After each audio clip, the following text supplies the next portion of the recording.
Hi, this is Sturdy McKee, and I am just going to go through a patient intake process. I know you probably have one of these in place.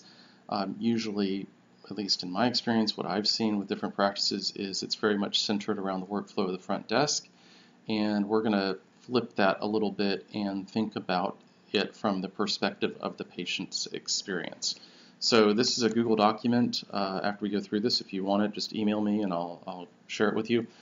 But what you do is you amend it for your, put your letterhead, put your logo and stuff on it, and then anything that you want to change, you can. But, we have a special note here. Be sure not to move item number 3. So if we go through this, you look at the intake process checklist. You can use this for front desk training, for revising your current process. But when someone calls in or they show up, you ask for their name. Hi, may I have your name, please? And how about your phone number in case we get disconnected?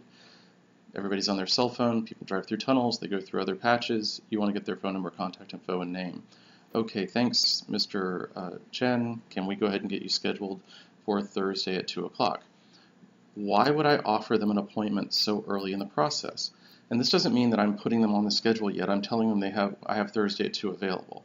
And they're going to be kind of caught off guard, kind of surprised, right?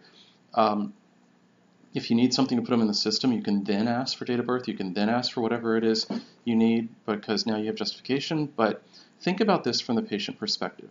Think about this for when you call your dentist, or if you're trying to sell this to your front desk staff and get them on board with the new process. Why do they call their dentist? In most cases, it's to get an appointment. If they get off the phone, you get off the phone with your dentist's office and you don't have an appointment, was that a successful phone call? So if that's not a successful phone call, you want to make sure that you give them what they want. If we go through this entire process of taking all their demographic information and then offer them an appointment in 3 weeks or 6 weeks, as often happens, you can imagine, with different surgeons and specialists and dentists and orthodontists and people that they're calling to do this, that's a source of some anxiety. So if I'm in a heightened state, worried about when you can get me in, worried about all these other questions, and I don't know when I'm going to get in, whenever that might be, if I, as the front desk person, as the company, as the clinic, can offer them that thing that they're calling for and get that dialed in, I've taken care of that anxiety, that concern, that worry, that unknown, the uncertainty of the whole thing. So if I offer them the appointment early on in the process, now I can then turn around and say, okay, may I get your date of birth so that I can enter you into the EMR and get you on the schedule? Then you start the conversation, right? What are you coming in for? What's your diagnosis? Why are you coming to see us?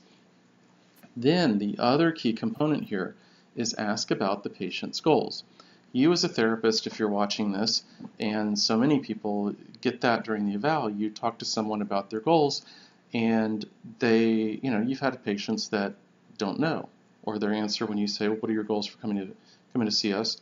Well, my doctor sent me. They're not certain. So if we start this conversation earlier in the process, we get them thinking about and associating their desired outcome, the value that you're going to bring to them through the interaction and through their course of treatment. Now they're associating the course of treatment with their end goal, their end game. And very often there's not just a functional benefit, but there's also an emotional benefit to that. So if I'm a runner and I can't run, I can't be part of my peer group, go out with my friends, I want to do all that stuff, that's an emotional benefit to what I'm doing.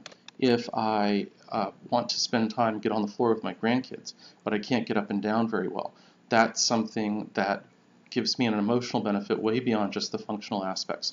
So if you can plant that seed, start that conversation early in the process at first contact, at the first phone call, now you've got the person making that association more clearly. And for those people that aren't quite sure, you can have your staff, you've talked to them about, well, the therapist is going to ask you when you come in. So that's the next thing. If they say, well, I don't really know, my doctor sent me, well, think about that a little bit, because Dr. So-and-so, the therapist here, is going to ask you that question at your first visit. So they're better prepped when they come in. It makes your life easier. And of course, if you know what their goals are, what they want out of it, it's going to be much easier to get buy-in on the plans of care and ensure that people show up more consistently. Then, of course, you can go through the rest of the questions. Who sent them? Are we going to capture that as a physician name, another source, their friend? Is it a local a strategic partner, business, capture that so you know about your marketing, and then get all their other demographic information in email so that you can send them their confirmation, any paperwork, directions, links, other stuff. End up the call, confirm your time and location and directions. Make sure if your place is hard to find, like one of our clinics is on the 8th floor, another's on the 2nd floor without much signage out front, make sure they know how to find it and where they're going to go. And you set expectations around paperwork. Again, please come 10 minutes early or what have you. Confirm their email address one more time, and then go ahead and send them confirm the appointment. Hope that's helpful. Again, if you want a copy of this, just email me at sturdymckee@gmail.com, and I'll be happy to share it with you. Thanks.